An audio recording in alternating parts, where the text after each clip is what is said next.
Hi folks, we're Tacitus Today. Tacitus Today, your pushback channel, and thank you for joining this audio live stream.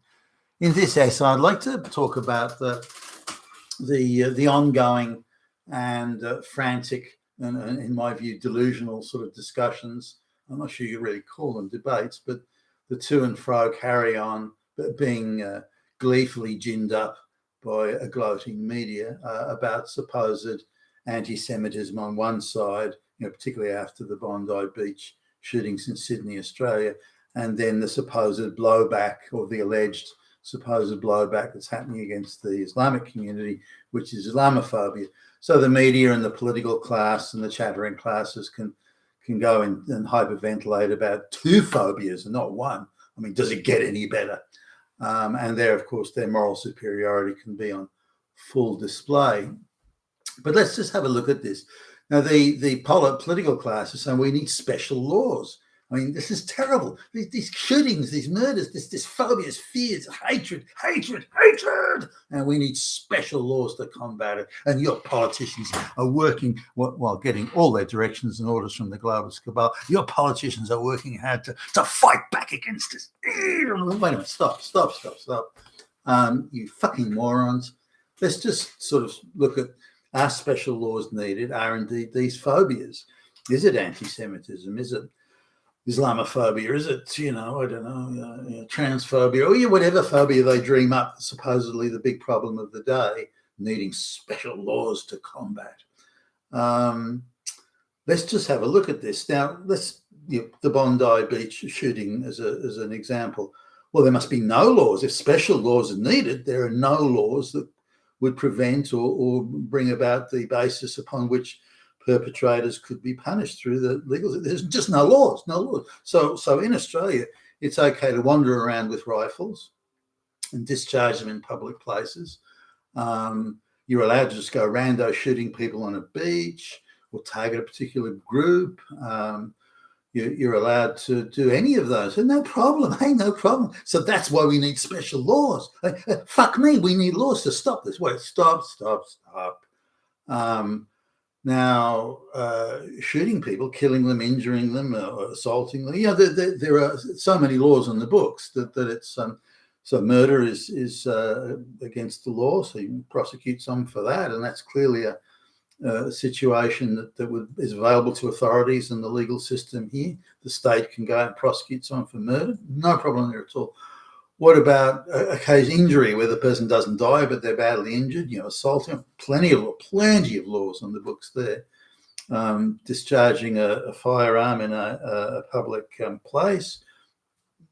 That, again, laws on the books there galore. Walking around even with a weapon, like if you have a registered weapon that you can use in, say, a gun club or outside of city limits, say on a rural property of a certain site, that sort of thing. So, but you can't walk around city streets. With, again, laws, as far as the eye can see there.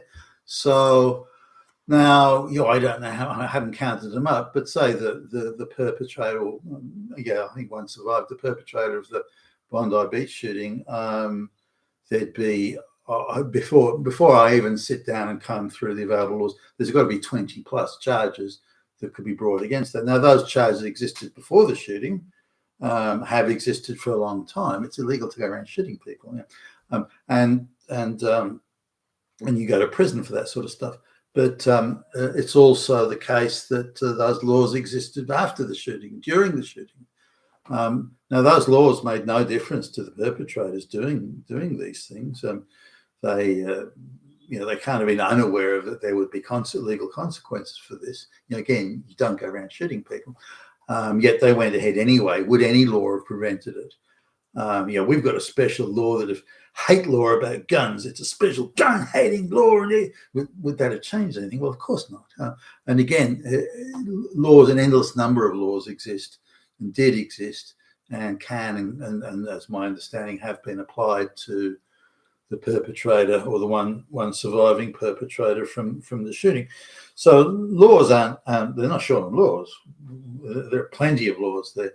What law could have been in existence that would have stopped, prevented or limited the such an event occurring, such as that shooting at Bondi Beach. Now, well, none could. You could do so. Anybody, you're not allowed any communication on social media. You can't talk. You can't go to your mosque. You can't talk to your mullahs. You can't engage in any religious instruction. You can't do this. You can't read the Quran. In fact, you can't even leave the room. And if anyone else walks into the room, then that's a crime. I mean, how far do you go here? If someone's determined to do ill-advised things, whether they're motivated by religious zeal, by some sort of hatred or so, it doesn't matter. It's still going to happen, and there are numerous laws that should prevent any sane person from doing it. I mean, I don't think about going anywhere and shooting people, but I'd be acutely aware what a prison. There isn't like there's some sort of point of debate about this. So anyone can put in place that's going to stop this or prevent it in the future.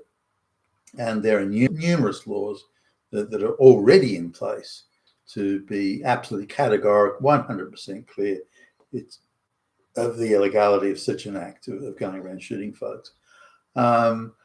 So it's not an issue of law here. It's not a legal issue. The laws are there, and many of them. So now we can come to the I suppose the point of radicalization, and at what point is radicalization hate or not hate? This idea of hate laws, I don't know anyone that hates Jewish people just because they're Jewish.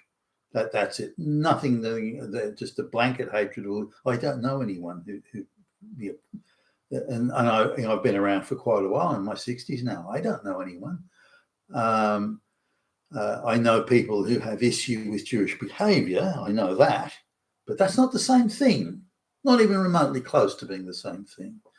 I know people who I don't know anyone who is in the fancy catchphrase that the wokerati and the chattering class have invented, Islamophobia. I don't know anyone who hates the followers of the Islamic faith just because, solely because, no other reason, solely because I don't know anyone that feels. I do know people though who have issue with many people of the Islamic faith and their behaviour that I know, but not that it's something that it's just all Islamic people about. No, I don't know anyone that go. And again, I've been around for a long time and have travelled through many Islamic countries doing business and so on. Have I been treated as a Christian?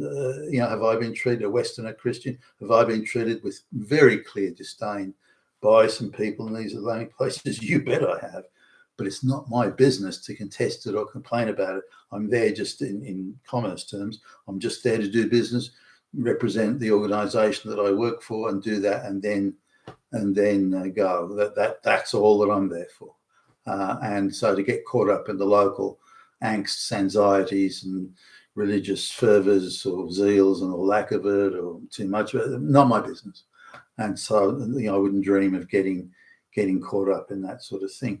But so I've been on the receiving end of quite pronounced and obvious anti-Christian behaviour. But is it some bait I need to ride? No. It's again, not my business. Better to avoid it than try and get embroiled in it. But on the idea of the phobias or the supposed alleged phobias, when it's a product of fevered and vivid imaginations, as these hate issues are, they're just ideological fanatics that are climbing all over it, believing you can change. Assuming people think a certain way when they don't, assuming they think a certain way and then attempting to stop them. Well, why is that happening? Why are these people thinking that way? Why do they hate Islamic people? Well, in the same way, why do you hate white people? Why do you hate straight white males? Why do you hate Christians? The same thing. Why shouldn't your behaviour and attitudes be controlled, you evil fucks? But it only goes one way. So the debate invariably, or the discussion by the political class in Australia has gone, well, the real reason is we need to control hate. or suppress it, or prevent radicalisation leading to hate. And they're totally off on the wrong path here. But nonetheless, and who are the culprits here? Well, it's fucking white fucking Nazis, straight white Christian Hitler fucking Nazi swastika wavers. They're the problem. All hate comes from them. They are the nucleus, the center of the hate universe. No, they're not, you fucking idiots. So they're going about it completely the wrong way. And again, it's only evil white people that can be hateful. Everyone else is either misunderstood or misguided or misjudged or whatever. It's just the evil white Nazis. So again, the whole thing is corrupted and perverse. And don't you love the way they want to root out the hate against Islamic Jews or whatever like that, whilst doing vitriolic hatred against white people. So there are plenty of laws on the books that exist currently against murder. And if you want to murder someone, it's against the law. You want to assault someone or injure them, it's against the law. You want to burn down their property or something, arson, against the law. If you want to damage their property, against the law.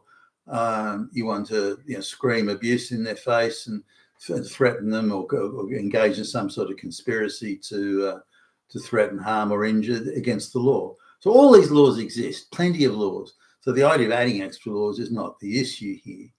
Now we can go to, well, why do you import people who are predisposed to have issues around the river to the sea and Gaza, and why would you import people like that? Why would you not ensure that people coming in do want to start a new life in Australia or the West, in Venice, other Western countries, and they must leave that old stuff behind? They have to do it. It's a mandatory requirement. It's not a debate. You bring all your problems, your anger and your hysteria and your low IQ, poor self-control issues to no, you don't. You come here to start a new life. That's how it is. And if you don't want to start a new life and you just want to live the whole Arabic, Middle East, third world experience, no, then you need to go back there, and that would be a good starting point. Similarly, the the eternal victim sort of positioning of the Jewish diaspora, that could do with some work as well. Make it illegal to accuse white people of being Nazis. That could help as well. But the idea here is to bring the temperature down and to be quite clear about that. There's plenty of laws when people have decided up to the point where they're going to, in effect, commit suicide. They've decided to break the law, break many laws in this case. Then there isn't another law that will stop them. You've been with Tacitus today at your Pushback channel. Thank you for listening.